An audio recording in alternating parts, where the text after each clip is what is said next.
Right, here we go.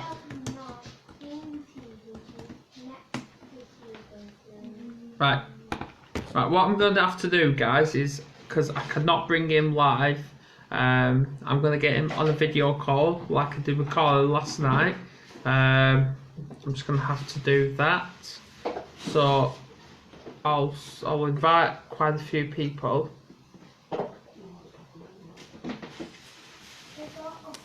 Just invite a few people.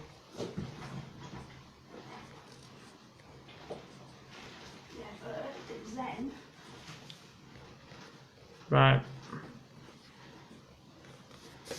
I'll stop there. Hi guys, hope you're well. Right. I'll bring him on a video call. So I'm gonna have to do it. So please let me know if you can hear him.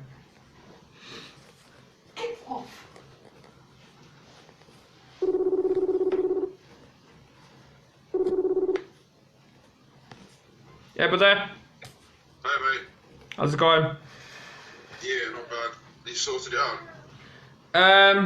I'm gonna have to do it like this, where I'm Facebook Live here on the tablet, but then I've got you on the call. I have to do this past couple of nights, and it's one of them. That's it?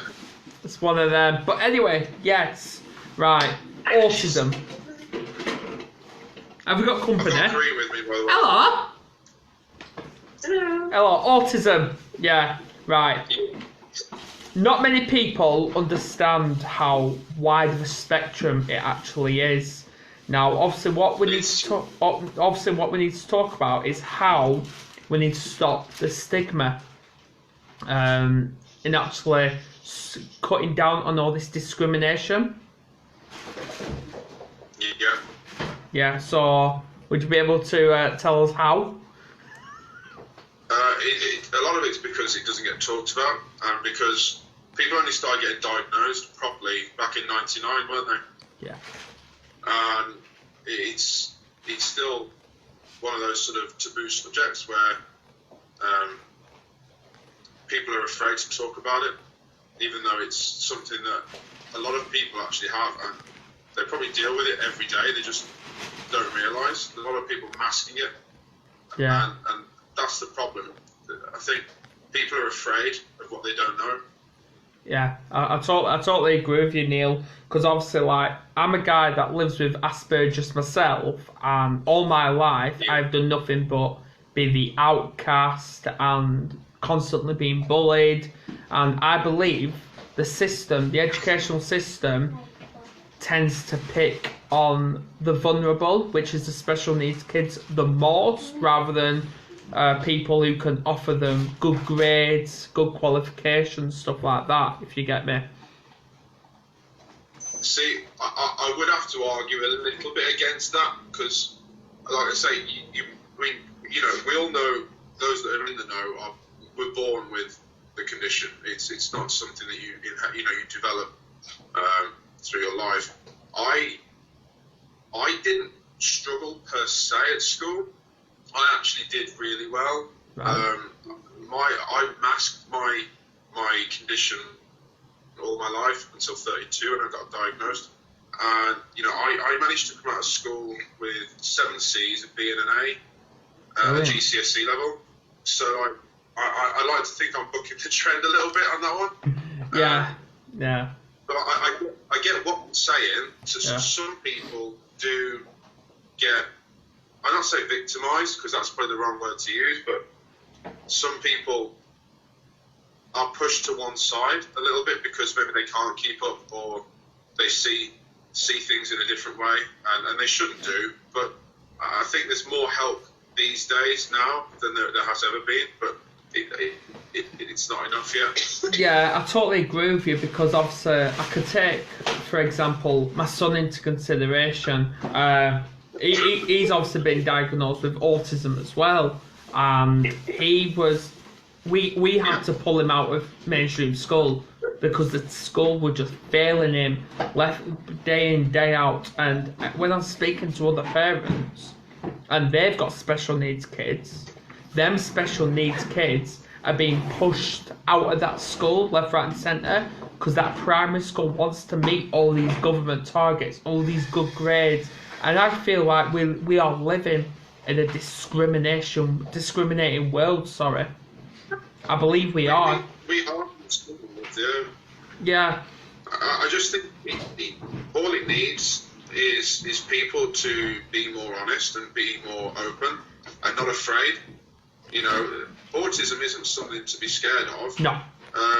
You know, autism is something to celebrate in many ways. Yeah. I'm not going to lie. There are, you know, there are some fantastic scientific breakthroughs made by people with Asperger's. You know, Einstein. I mean, people talk about what's his face? Bill Gates. Bill Gates, you know? that's it. Yeah. You know, there are some fantastic people that have done some fantastic work, and if they hadn't have Asperger's or autism, or call it whatever you like, it's ASD these days, isn't it? Yeah. Then maybe we wouldn't have Microsoft, or we wouldn't have you know, any of the scientific breakthroughs that Einstein had made. So people just have to look at it as a different way of thinking, and more of a talent. You know, more of a talent. It's a specialised talent, isn't it? Because we always seem to have our niches. Yeah, definitely. You know, and I think that's where the schools can often get it wrong. We've not had that before. No. Yeah, Finley's. Yeah, our son is in the process of hopefully getting diagnosed and stuff, and we haven't had any. Unfortunately, he's not got any learning difficulties per se. You know, he's trying really hard in a lot of his subjects. But he's not really got anything particular that he's found as a niche yet that he's stuck to, like glue. Let me just try it. You don't know it. Sorry, just so people know she's actually here. You hear a voice in the background. Yeah. I mean, it's a complex subject. It really is. He does struggle. Like he is behind a little bit with some of the kids, but when he's focused on something, he does really well. I mean, he started at the beginning of September with his reading grades were like a lot lower, but now he's like 90%. So he's gone from 60% on the chart to 90%. That's brilliant. But that's because he's had the support in school that he needs. Like he's undiagnosed, but he's on the SEND register. Yeah. But that's because the school understand it, and we've really pushed the school for it. Yeah, that's brilliant. Yeah, because obviously, obviously, I was told by the school before my son was diagnosed to let them take control of it, but I ignored all that. I kept pushing it because he needed the help there and then. And I rang every professional you can think of. I even rang up the not physiotherapist. Psychologist. That's it. And the paediatrician. That's it. And I literally had a go at her. I gave her the 3rd degree because she weren't going to diagnose him till he was 7 with autism. But I wasn't agreeing with that one bit. So I pushed it every day for 2 weeks straight. And I actually got his diagnosis 3 months earlier than what he should. I think that's just it's not harassment, is it? It's just perseverance. It is. Probably the best way. It is, and this is what I cry out. Every parent who's got a child that's on the SCN register, they need to do the same. They need to take that control because they know the child better than anyone else. And that's it. I think just trying to get it through to the professionals how stressful life can be at home and you know at school. Trying to get them to see the difference because kids are still masked. Without trying to promote anything else, I was talking about masking on my podcast the other day. Right. Masking kids can do even at their young age. I think we're being just extend it a little bit. I've just dropped his pen though. It's all right. Oh well. Busted. Yeah, what was I saying? Kids on mask, they'll blend in, they'll want to fit in as best they can, and the schools and the professionals don't always see the real side of that child, and we see this kid at school who may achieve and may do averagely well, but when they go home, I mean, we see that, don't we, every day. Finn comes home and some days are okay, and some days he's like World War III. It's game over before it's even started. Yeah. You know, and trying to get the professionals to understand. It goes in one ear out the other, doesn't it? With them, it does. Like we've had constant. Yeah, because obviously we had the school basically, even though they knew he had the signs that he's got autism, the symptoms as well. They kept telling us, and this is the Senko kept telling us, stop calling him autistic. He's not got autism until he's got a diagnosis. Like, yes, he is. And she was coming out saying, I know this child better than you. It's like, no, they don't. We see it 7 days a week. They see it 5 days a week for what, about 6 hours? It's... I mean, I get what the school is saying, stop saying it until you've got a diagnosis. But I can appreciate that to a point. But they have to. Because, I work in a school. Yeah. And they have to, because they can't label a child if they're not diagnosed by a professional. So that I get that, because that is the way education has to. No, but they were but they were saying it when he had a pre-diagnosis, not a full diagnosis. That's what they were saying. Oh wow. Exactly. But it depends on the school.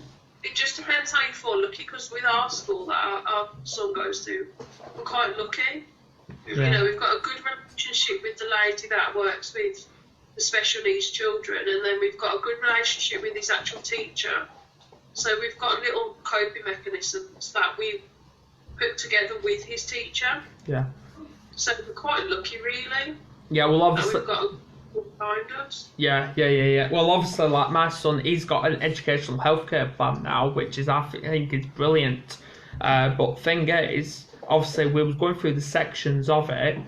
And he had a one-to-one teacher which was funded, but from his EHCP. And obviously, he was excluded from that mainstream school due to his autism, like because he's been diagnosed with a speech and language disorder as well, and he used violence to communicate with others, and which obviously all autistic kids do that. They use violence, but she seemed this head teacher, who was also the Senko at the time. Deemed him a naughty kid, even though he had diagnosis and everything. She just did not care, so she excluded him to meet good grades because they had an inspection that day, and I think that's wrong. You know, you could nurture that child, and you know, I know they've got targets to achieve and everything, but the cost of that kid getting his education or achieving what is possible, you know, it's a bit unfair that. But then on the flip side of that, because one of the things towards schools and professionals and stuff, they're restricted, so they don't have the finance to educate the teachers and the head teachers and whoever else are in the school. Which, like, sometimes it's not the actual person's fault, it's the people around them that aren't training them on these things. Yeah, well, we told them. Well, yeah, because obviously he was in year 2 at the time, and we told them several times he has a problem with that teacher, and instead of trying to change it to be flexible around the teacher and the child, they kept bringing them together, and that's not good, especially with an autistic child, because I think you guys can agree, when an autistic child takes a dislike to someone, it's very hard to change their mind. It's very hard. Yeah. You have to almost bribe them into changing their mind. Yeah. That's the only way I can put it, and that's probably the layman's terms. So I suppose what anyone watching this back would. I agree. They would probably agree with that, and you know, you can try and sugarcoat that in any which way you want, but ultimately, when your child or someone with autism has a fixated approach or idea, you have to bribe them to change it almost. It's wrong that you have to do that, but it is what it is. Yeah. Finley is very much like that. If he's got his mind set up for something, or at the moment he's got an issue with going to one of his grandma's houses. Yeah. He'll happily go to my mum's house, and he'll happily go to his great grandma's house, but he just won't go to Neil's mum's house, and it's something that's triggered it. We're not sure what, but he's just fixated on, I can't go there, I can't do it. We haven't found that fix yet. And we haven't found anything to kind of get him into, or have fun there kind of thing, but his mindset is, I can't do it, I can't go there. It's been about 6 months, and we've still not talked him round or got something out of him that's like upsetting there. Or he's very stubborn. Yeah, he's very stubborn. Who's he got that from? Who's got that from? Mom. Absolutely him. When Neil gets his mind stuck on something, like, you cannot get him to change it. Unless you make him believe it's him that's made the change or made the decision. You have to be very clever. Yeah, you have to be very clever to do that, and it doesn't happen very often because Neil's like very switched on. Yeah. But unless you make it, Neil's made the decision, then there's no change in it. No, I totally agree with you. But other than that, yeah, obviously, because we know Christmas is coming up, and my son hates Christmas. He hates Christmas. The reason is because he has sensory overload because there's all this excitement coming his way with like the tree, the decorations, the lights, noise, whatever. So he has a sensory overload every year. And there has been 1 year where he was at school and he was on half a day that time. And obviously when I was picking him up, they had the Christmas tree on and it was LED blue. That was the biggest mistake that school ever made because he got hold of that tree and he threw it. And it nearly hit the head teacher as well. He threw it. Wow. He does not like LED blue. He does not like it. The thing is, sorry. Go on. The thing is, you only know those things when you come across them. Yeah. You have to make the mistakes with autism as you come across them, and you have to learn from them. Yeah. Well, obviously with his new school, we've actually already pre-warned them of that. If they've got anything LED blue, don't get it. Do not get it. Wow. Don't. Wow. Exactly. So, is he getting more help these days then? Well, because he's been homeschooled at the minute, and he's been homeschooled since a week before the 6 weeks holidays, which was June, July time, and he's still being homeschooled today, but no help at all. Oh dear. No help. Thing is, though, it's the same for adults, isn't it? I'm not going to lie. Like, I had loads of support when I was getting my diagnosis, like going through the process of getting my diagnosis. And I had psychiatrist here, psychiatrist there, nurse here and there and everything. And then as soon as I got my diagnosis, it was, here's your medication for your ADHD, and we'll see you once every 6 months. I've even called last October, I think it was. Yeah, so a year, last October, for an appointment saying I was struggling with my mental health and I was really going downhill, and I was sort of begging them on the phone almost in a voicemail, and the person on the other phone, please help me, I need to speak to someone. And do you know what, to this day I have never received an appointment to see a psychiatrist. You won't. No, I totally agree with you, because obviously I spoke about mental health last night, and obviously you won't believe me if I say March this year I attempted suicide. I attempted to drown myself. Yeah, I attempted it, and even today I'm grateful that I'm still here helping others who live with mental health. I'm glad I'm a mental health first aider, and like, we've got a guy called Richard Fair, he's on as well, he's got autism as well, and I help him as well, and I'll help anyone I can. I will literally help anyone I can, just to get them through that day, through that moment. I will do all of that. But when that's why I do what I do as well. It's not for me. It's for the people. Yeah. Sorry if you hear in the background, Rose is here. Yeah. Oh dear. My aim is not to help. It sounds odd. I struggle helping myself, but I love helping other people. Yeah. Yeah, and I feel that the community should, for some reason, it has to work together as a community for itself. You can't rely on mainstream healthcare and professionals to get you through the hard times where you should be able to. You just can't. Yeah, well, obviously, I did a group counselling course this time last year, and I then asked them for further help because I need therapy. I admit I need it, but the NHS fobbed me off so many times. It's like I just can't go back to the NHS. I can't just be fobbed off again. Like this is one of the reasons why I'm running to become councillor of my area, because the reason is I have to go into politics. This is the only step for me to get this answer. There's one which obviously I need to ask you guys. Do you believe autism should be removed from the Mental Health Act? Without doing research into it properly, I'm going to have to say I'm unsure, because I'm not going to lie. I don't know a lot about politics of things in that respect. So I wouldn't want to sit here and say yes or no, and then it'd be backlash to me, kind of going, "Oh, you don't know what you're talking about." Because I'll say right now. Just in general curiosity, do you believe autism should be removed from the Mental Health Act? I don't know, if I'm being honest with you.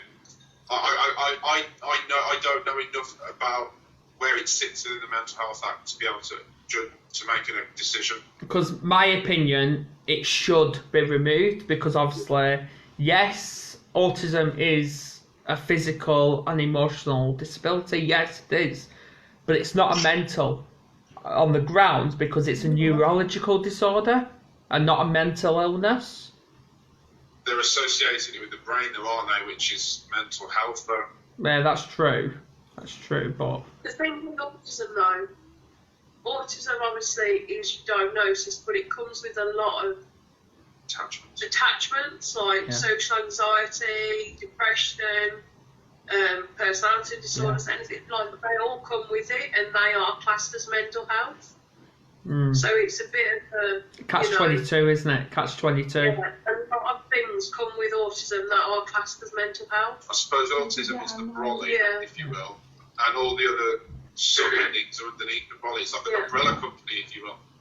You know, you can have all of them, but so I'm pretty much on the fence with that, because one side of me, yes, it is neurological, because obviously you're born with it and you don't gain it and whatever, but with the things that come with it, with some people, like, they are classed as mental health issues.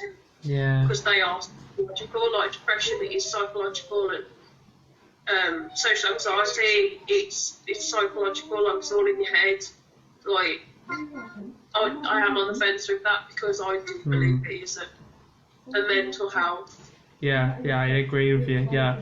Whatever you want to call it. Yeah, but obviously, other than that, we need to bring change, and we need to bring more awareness for special needs, because obviously I've got Asperger's, I've got mental health issues myself, but obviously attached to my Asperger's, I've got dyspraxia as well, and obviously that's linked to the brain as well. So it affects me more, you see. So yeah, but other than that, it's one of them. Not uncommon though, isn't it? Yeah. You'd be surprised how many people actually, like, even in your street, suffer with mental health. A lot. Like, it's more common than people like to let on. Yeah.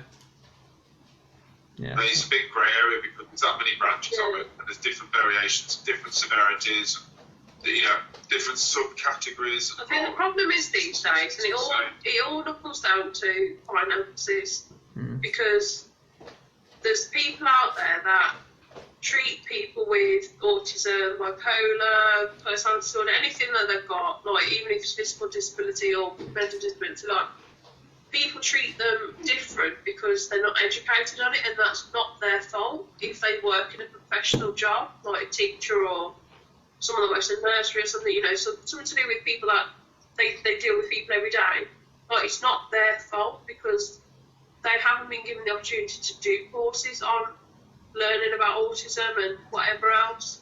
So in a way, it knuckled the finance side of things because... But it's all financial. Yeah, because, like, people aren't being educated, and it's taken a lot of personal time to go and learn yourself about it, like I've had to do. It's taken people like us to create pages where we openly talk about day-to-day. I knew of autism before, like, Neil got diagnosed. I knew it was around, but I didn't know the severity of it, like how it could affect you and stuff. But now, obviously, Neil's diagnosed, I have to do my research and my learning and whatever.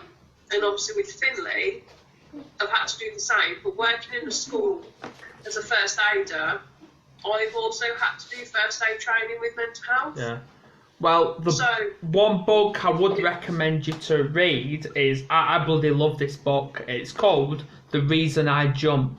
It's about a 15-year-old boy that has got autism, and it just describes his life. And I cannot read that book without crying. I cannot. Oh wow. Yeah. The Reason I Jump. Bring a man to tears, eh? It does. It brings a man to tears, yes. Hey, it'll bring you, Neil. It'll bring you. Oh, I don't know. I'm a bit of a hard nut me when it comes to emotion. No, because the words that are in this book, you totally sympathise with how you are in real life, in reality. Because it just describes your life. And it really does, so it's brilliant. It is. Oh, cool. Look out for it. Yeah, but anyway, as of that, you said you need to be somewhere at 22, so well, yeah, we'll chat again. School. Yeah. Yeah, I need to get ready myself. Thank you for having us on, right? Anytime. Yeah, we'll do it again. And, yeah, definitely. Look forward to it. Yeah.